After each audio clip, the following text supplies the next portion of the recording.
Luke chapter 12.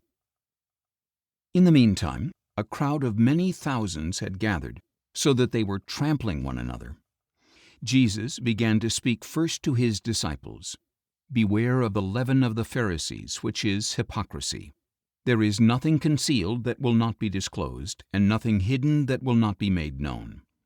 What you have spoken in the dark will be heard in the daylight, and what you have whispered in the inner rooms will be proclaimed from the housetops. I tell you, my friends, do not be afraid of those who kill the body and after that can do no more. But I will show you whom you should fear. Fear the one who, after you have been killed, has authority to throw you into hell.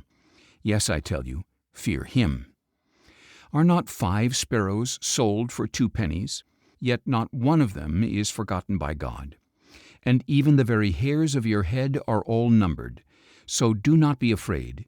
You are worth more than many sparrows. I tell you, everyone who confesses me before men, the Son of Man will also confess him before the angels of God. But whoever denies me before men will be denied before the angels of God. And everyone who speaks a word against the Son of Man will be forgiven, but whoever blasphemes against the Holy Spirit will not be forgiven. When you are brought before synagogues, rulers, and authorities, do not worry about how to defend yourselves or what to say, for at that time the Holy Spirit will teach you what you should say. Someone in the crowd said to him, "Teacher, tell my brother to divide the inheritance with me." But Jesus replied, "Man, who appointed me judge or executor between you?" And he said to them, "Watch out. Guard yourselves against every form of greed, for one's life does not consist in the abundance of his possessions." Then he told them a parable. The ground of a certain rich man produced an abundance. So he thought to himself, "What shall I do, since I have nowhere to store my crops?" Then he said, "This is what I will do.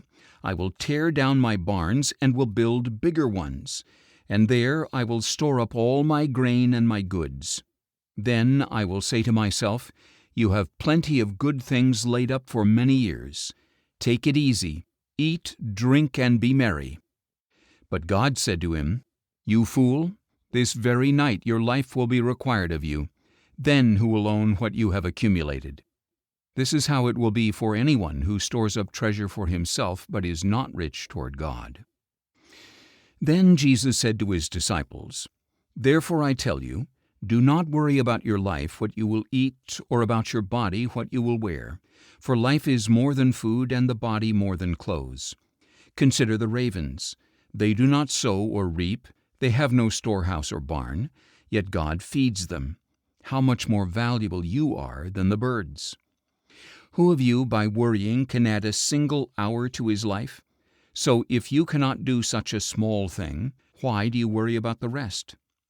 Consider how the lilies grow. They do not labor or spin, yet I tell you, not even Solomon in all his glory was adorned like one of these. If that is how God clothes the grass of the field, which is here today and tomorrow is thrown into the furnace, how much more will he clothe you, O you of little faith? And do not be concerned about what you will eat or drink. Do not worry about it, for the Gentiles of the world strive after all these things, and your Father knows that you need them. But seek His kingdom, and these things will be added to you. Do not be afraid, little flock, for your Father is pleased to give you the kingdom. Sell your possessions and give to the poor. Provide yourselves with purses that will not wear out, an inexhaustible treasure in heaven, where no thief approaches and no moth destroys. For where your treasure is, there your heart will be also. Be dressed for service, and keep your lamps burning. Then you will be like servants waiting for their master to return from the wedding banquet, so that when he comes and knocks, they can open the door for him at once. Blessed are those servants whom the master finds on watch when he returns.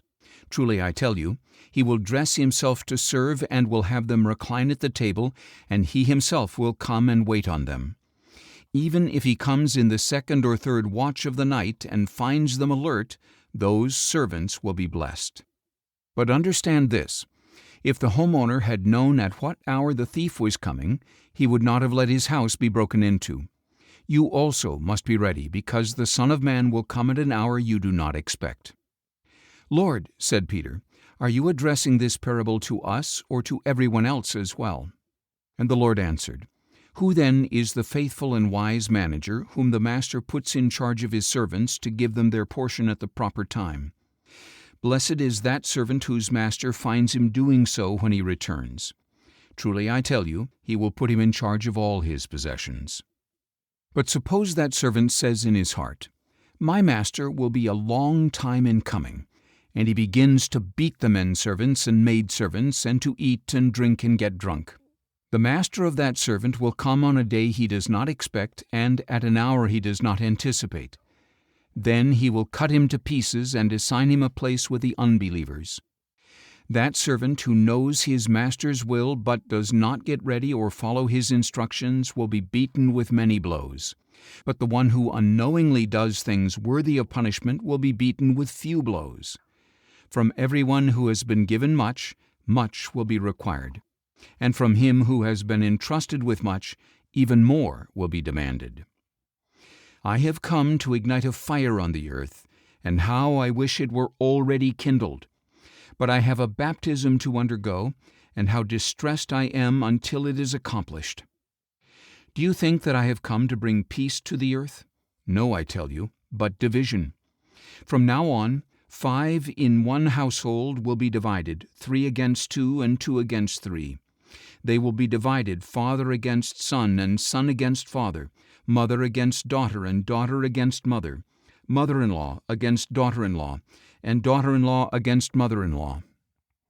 Then Jesus said to the crowds, "As soon as you see a cloud rising in the west, you say, 'A shower is coming,' and that is what happens. And when the south wind blows, you say, 'It will be hot,' and it is.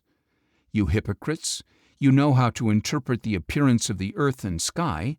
Why don't you know how to interpret the present time? And why don't you judge for yourselves what is right? Make every effort to reconcile with your adversary while you are on your way to the magistrate. Otherwise, he may drag you off to the judge, and the judge may hand you over to the officer, and the officer may throw you into prison. I tell you, you will not get out until you have paid the very last penny."